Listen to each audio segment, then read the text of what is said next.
Hello and नमस्कार दोस्तों, आप देख रहे हो यूट्यूब चैनल मिस्टर फिल्मी वाला और मैं हूं आदर्श। तो आज हम बात करने वाले हैं एक न्यू मूवी जो रिलीज हुई है और उसका नाम है ब्रह्म युगम। चलिए इस वीडियो को शुरू करते हैं। तो चलते हैं फिल्मों के सफर में मिस्टर फिल्मी वाला के साथ। जल्दी से जाकर हमारे इस यूट्यूब चैनल मिस्टर फिल्मी वाला को सब्सक्राइब कर बगल वाला बेल बटन दबा दीजिए।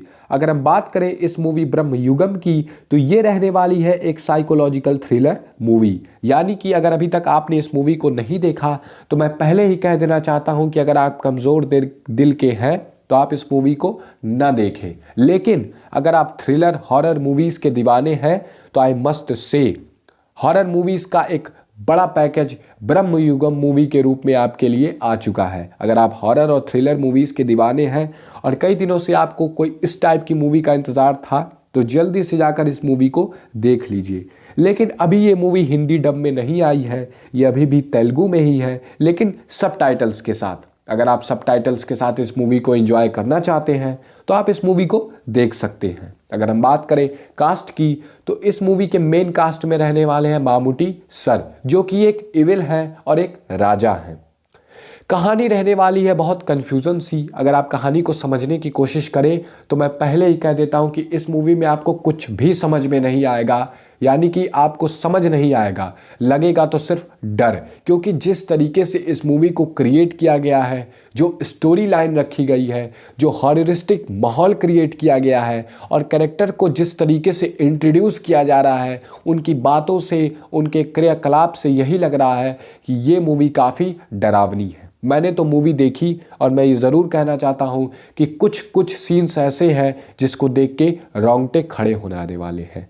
इस मूवी की कहानी रहने वाली एक स्पिरिट की जो कई लोगों को मार रही है।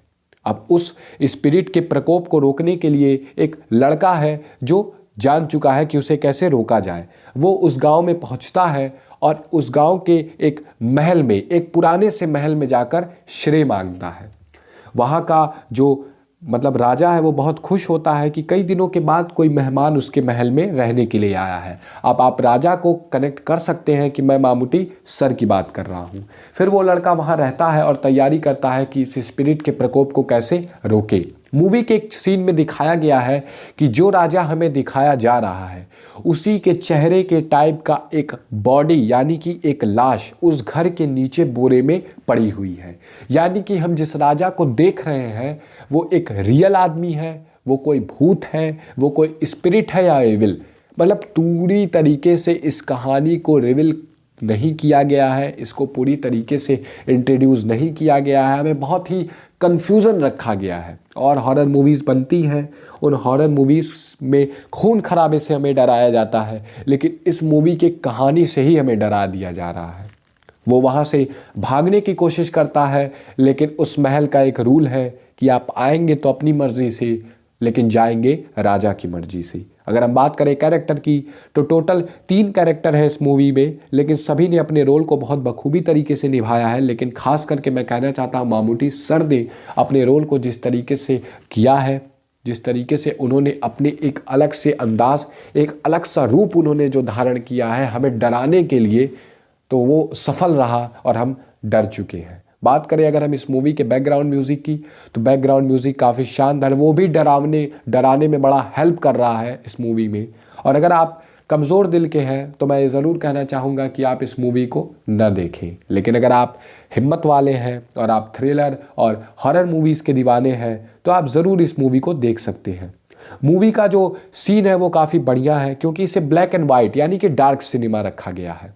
इस मूवी को, एक थ्रिलर मूवी को डार्क सिनेमा में दिखाना ये एक बहुत बड़ा आर्ट है और इस मूवी में उस आर्ट को सिद्ध कर दिया गया है। अगर आपने मूवी अभी तक नहीं देखी तो आप इस मूवी को देख सकते हैं।